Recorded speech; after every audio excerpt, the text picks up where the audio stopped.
What's going on, everybody? SquallDawg here.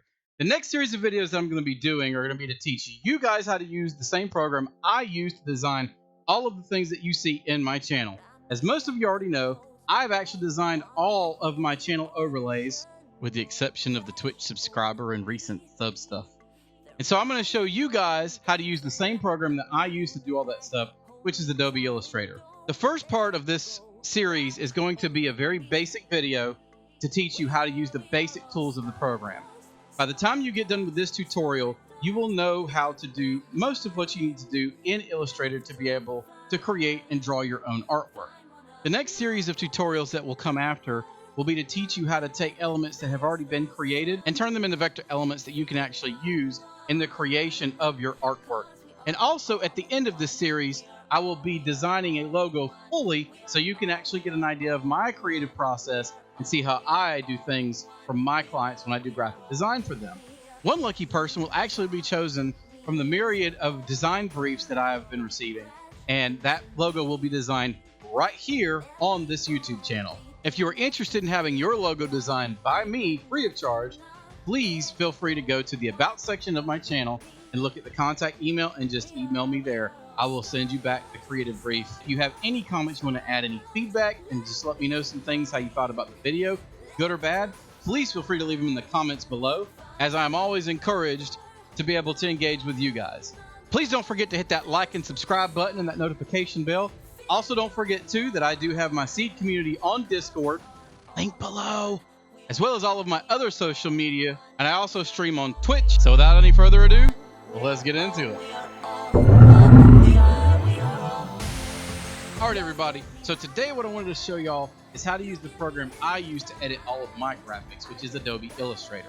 Now the reason I use Adobe Illustrator versus say something like Photoshop is because Adobe Illustrator creates what's called vector imaging. Vector imaging allows you to expand or compress whatever you're creating without compromising its integrity, whereas Photoshop is what's called a raster imaging program.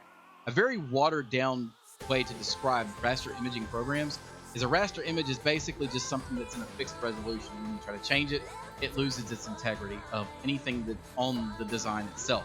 So I use Adobe Illustrator. This is going to be the first part of a series that I'm going to be doing to show you guys how to use Adobe Illustrator the way that I have come to understand how to use it myself.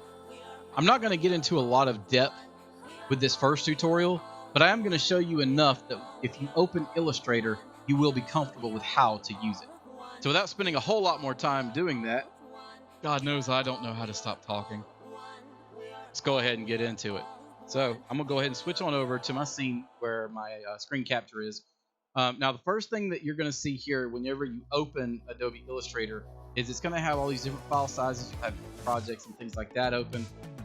And so what you wanna do is you wanna go and you wanna create a new artboard. So I'm just gonna go to create new, ignore these things right now.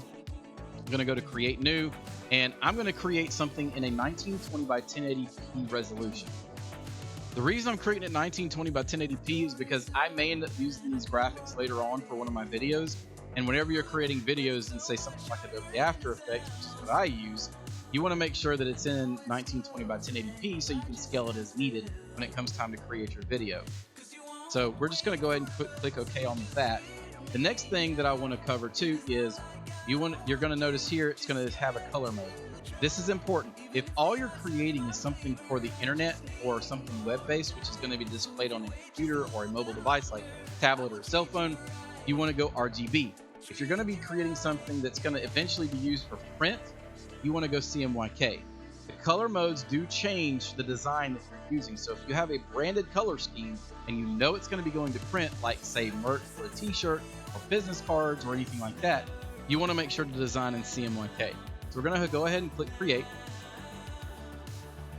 Now here's our artboard. One quick thing to understand about how Adobe Illustrator and Adobe products in general work is they work on layers. Layers are basically just think about stacking objects. So like if you want to put a bunch of objects on top of each other, every new object you create or every new element you create or put into Adobe Illustrator or Photoshop is going to be done on the top layer. So Adobe works from the bottom up. So every time you create a new layer, it goes above the layer that you had just below it. On this is our artboard. If we need to change the size of the artboard, we can. We can always do it anytime we need to. One of the cool features that I noticed they put in Adobe Illustrator 2020 is that you can edit your artboard directly from the artboard itself by just going to Document and Edit Artboards, and then you can check these and you can drag them as needed to wherever they need to go. I'm not going to be using anything but the 1980p, so we're going to go ahead and just leave it like that, and I'm going to hit the escape.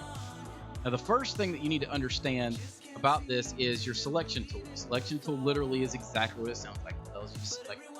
You've also got your direct selection tool. You'll notice the difference between the two. Selection tool goes black. Direct selection tool goes white. Allows you to select specific points and alter them. I'll show you that in just a second. The first design tool that you're going to have to learn how to use is your pen tool. Now, you have your curvature tool that's a pen tool, and you also have your regular pen tool. I'm only going to be covering the pen tool for this tutorial. So the pen tool allows you to lay down what's called an anchor. Any other point you make up to that point is going to be tethered to this anchor point. So this allows you to create certain points. Let's just say I want to create a pentagon, so we're going to do that, and then there you go. So there's my pentagon. Now, this is a perfect opportunity to show you how the direct selection tool works. So what you do is on the direct selection tool is you go to the point that you want to adjust, and you literally just click on that one point.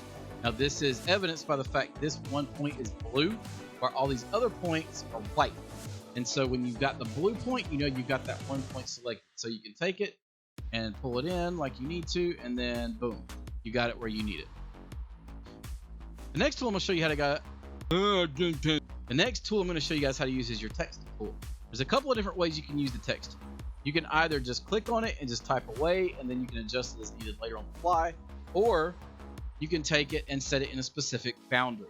So if you want to set it in, like, say, a box like this, as you can see, you open it, select the box, and it immediately opens up and shows you that that's where it will adjust to. If you end up going past this, then you just adjust the boundaries as needed to. We'll do that in another tutorial, but just for the sake of this one, we'll just show you all that that's how this works. So I'm going to use this particular set of text that I've already got created. I'm going to set it in here. This is going to be important for you to understand as I go through to understand how layers work. The next tool I'm going to show you guys how to use is your line segment tool. This is something that you can use if you want to throw in an underline on something, and let's just say the underlining in your text tool isn't doing what you want it to do. You can use this, and you can literally set it however you need to. You can adjust it as needed. You can do whatever you need to do. You can move it where you got to move it. This particular thing, I'm just going to set it down right there. The next is going to be your shape tool. And the shape tool allows you to create different shapes, obviously by the name shape tool. You can select, you can make a rectangle, you can make rounded rectangles, you can make ellipse, you've got polygons, stars. If you want to make, say, a square instead of a rectangle, then what you do, you can just select your rectangle, you can click on it, and it allows the opportunity to set your boundaries for your width and your height pixels. And so you just do that, and then there you go, you got a square. Same thing for if you want to make a circle. You just select the ellipse tool, click on it, and adjust your amounts, and there you go. Now you've got a circle.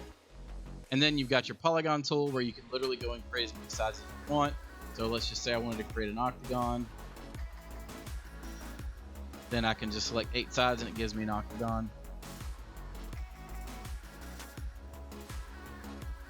And then you've got your star tool. And star tool, you can set as many sizes as you want. So like, say for instance, if I wanted a 5-point star, then I can just do that and it creates the star for me. And there you go. So the last thing I'm going to show you guys is to pull it back home from the layers. All these are individual layers. Evidenced by, if you go here and you see layers, I've selected all of them. So it has them all on the one artboard. You drop that and it shows you all these individual ones. So if I select each of the individual ones, you'll notice it shows them. So as you can see, there's our bottom layer, which is the first thing that we created. Then you've got second layer, which is second from the bottom, which is the text layer. Then you got your lines, so on and so forth. And that's pretty much it for this tutorial.